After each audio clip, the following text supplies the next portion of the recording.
Assalamualaikum warahmatullahi wabarakatuh. Allahumma sholli ala Sayyidina Muhammad wa ala ali Sayyidina Muhammad. Dalam pengerjaan Ka'bah, orang-orang Quraisy dibagi menjadi 4 bagian. Setiap kabilah masing-masing mendapat pekerjaan satu sudut yang harus dirombak dan dibangun kembali. Pemugaran Ka'bah dimulai dengan memindahkan patung Hubal dan patung kecil lainnya. Setelah itu, pekerjaan dilanjutkan dengan membersihkan pelataran dan membongkar dinding serta fondasi. Muhammad ikut terlibat dalam pekerjaan yang berlangsung berhari-hari itu. Ada sebuah batu fondasi berwarna hijau yang tidak bisa dibongkar dengan cara apapun. Karena itu, batu itu mereka biarkan. Selanjutnya, didatangkanlah batu-batu granit biru dari bukit sekitarnya. Sebuah bahan pencampur semen bernama bitumen yang didatangkan dari Syria pun mulai digunakan. Pemugaran Ka'bah ini sebenarnya lebih menyerupai perbaikan hasil karya Nabi Ibrahim dan Nabi Ismail alaihissalam. Pondasi Ka'bah ditinggikan sampai 4 hasta ditambah 1 jengkal atau sekitar 2 meter.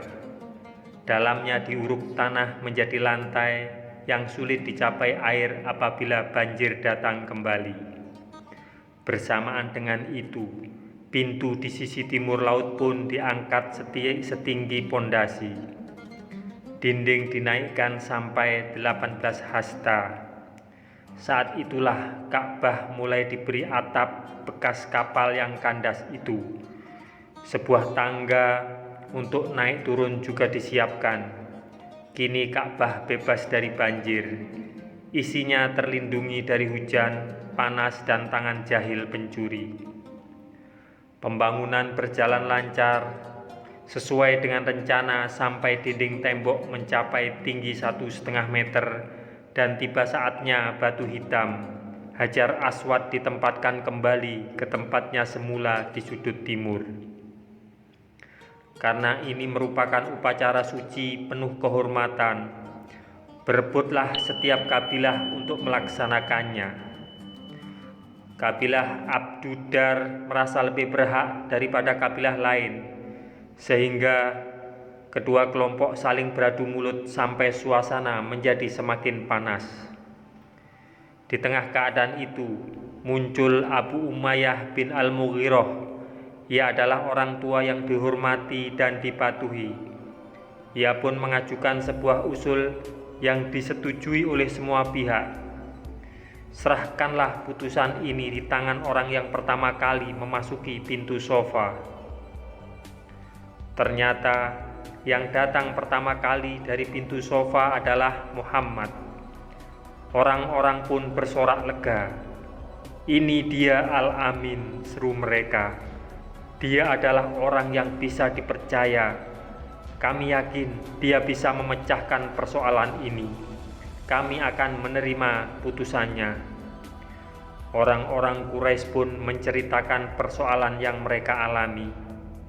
Muhammad yang saat itu belum berumur 30 tahun memandang mereka dengan matanya yang teduh dan bijaksana. Muhammad melihat berkobarnya api permusuhan pada mata setiap orang dari masing-masing kabilah Quraisy. Keadaan ini benar-benar genting. Kalau salah mengambil keputusan, akan terjadi pertumpahan darah di antara kabilah-kabilah itu. Muhammad berpikir sejenak, lalu dia berkata, "Tolong bawakan sehelai kain." Kain pun segera diberikan. Muhammad mengambil dan menghamparkan kain itu. Dia lalu mendekati Hajar Aswad, diangkatnya batu hitam itu dan diletakkan di tengah-tengah. Hendaknya setiap ketua kabilah memegang ujung kain ini, kata beliau lagi. Kemudian para ketua kabilah memegang ujung kain dan bersama-sama mengangkat Hajar Aswad di tempat Hajar Aswad semula berada. Muhammad mengangkat dan meletakkannya kembali. Semua pihak merasa amat puas dengan keputusan Muhammad yang adil itu. Demikianlah, pada waktu muda Rasulullah telah menjadi orang yang cerdas dan bijaksana.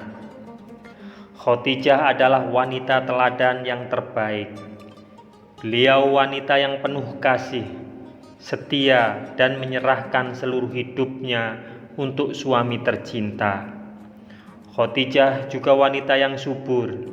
Setelah 15 tahun berumah tangga, Khadijah melahirkan 6 orang anak.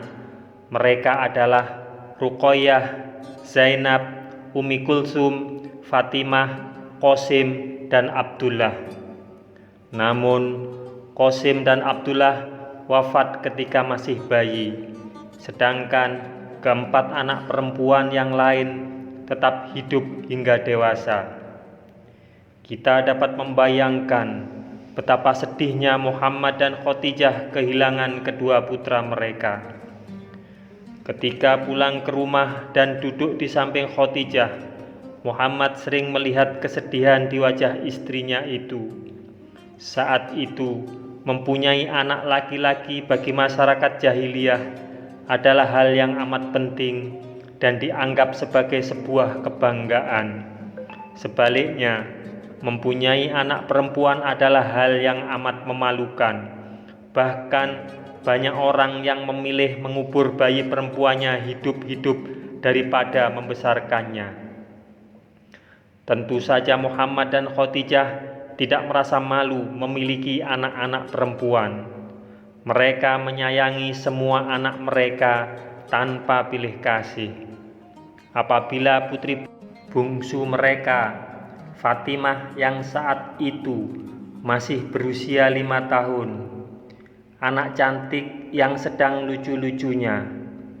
Hanya saja kehilangan 2 anak laki-laki yang masih bayi merupakan derita yang berat bagi orang tua manapun.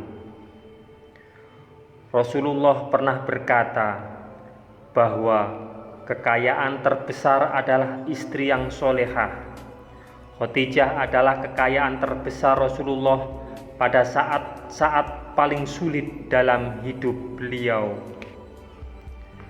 Semoga kisah ini bermanfaat untuk kita semuanya.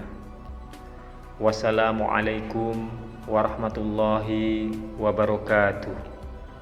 Mudah-mudahan kita kelak akan mendapatkan syafaat dari Nabi besar Muhammad sallallahu alaihi wasallam.